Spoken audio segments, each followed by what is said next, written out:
ಒಂದು ಚೇಂಜ್ ಇರಲಿ ಅಂದ್ಬಿಟ್ಟು ಇವತ್ತು ಕನ್ನಡದಲ್ಲಿ ಟ್ರೈ ಮಾಡ್ತಾ ಇದ್ದೀನಿ, ನೋಡೋಣ. ಸೊ ನಮ್ಮ ಮ್ಯಾನ್ ಯುನೈಟೆಡ್ ಮ್ಯಾಚ್ ಇರೋದಕ್ಕೋಸ್ಕರ ಇವತ್ತು ಬ್ರೂನೋ ಫರ್ನಾಂಡಸ್ ಜರ್ಸಿ ಹಾಕಿದ್ಮೇಲೆ ನಮ್ಮಮ್ಮ ತಲೆಗೆ ಎಣ್ಣೆ ಹಚ್ಬಿಟ್ರು.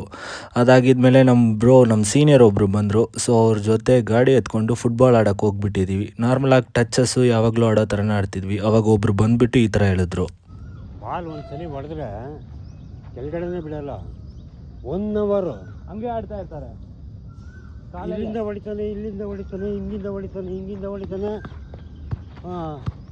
ಫುಟ್ಬಾಲ್ ಆಡಿದ್ವೋ ಇಲ್ವೋ ಗೊತ್ತಿಲ್ಲ, ಬಟ್ ಚೆನ್ನಾಗಿ ಈ ಥರ ಒಂದು ಮಾವಿನಕಾಯಿ ಮರ ಸಿಕ್ತು. ಅದನ್ನೆಲ್ಲ ಎತ್ತಾಕೋಬಿಟ್ಟು ಯಾರು ನೋಡೋಕ್ಕೆ ಮುಂಚೆ ಅಲ್ಲಿಂದ ಹೊಸ ಗ್ರೌಂಡ್ ಹುಡ್ಕೋಬಿಟ್ಟು ಅಲ್ಲಿ ಹೋಗ್ಬಿಟ್ಟಿದ್ದೀವಿ. ಫುಟ್ಬಾಲ್ ಆಡೋದು ಬಿಟ್ಟು ಇವತ್ತು ಹೊಸದಾಗಿ ಟ್ರೈ ಮಾಡೋಣ ಅಂತ ಈ ವಾಲಿಬಾಲ್ ನೆಟ್ ಇತ್ತು. ಸೊ ಅದರಲ್ಲಿ ಈ ಥರ ಆಡೋಕ್ಕೆ ಇಬ್ಬರು ಶುರು ಮಾಡಿಬಿಟ್ಟಿದ್ವಿ.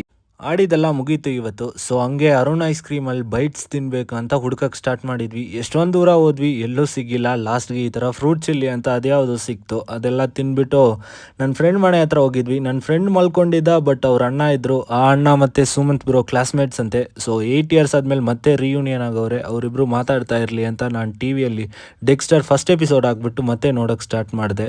ಸೊ ಎಲ್ಲ ಮುಗಿಸ್ಕೊಂಡು ಬರೋಕ್ಕೆ